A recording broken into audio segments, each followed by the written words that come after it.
పాశమే విలాపాలున్న విడిదికే కలాపం కదిలి వచ్చనే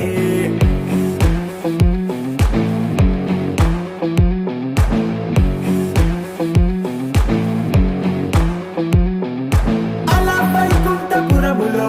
పంటుగా చేరే బంధమే అలై పొంగేటి కళ్ళలో ఉల్లాసా తీసుకొచ్చనే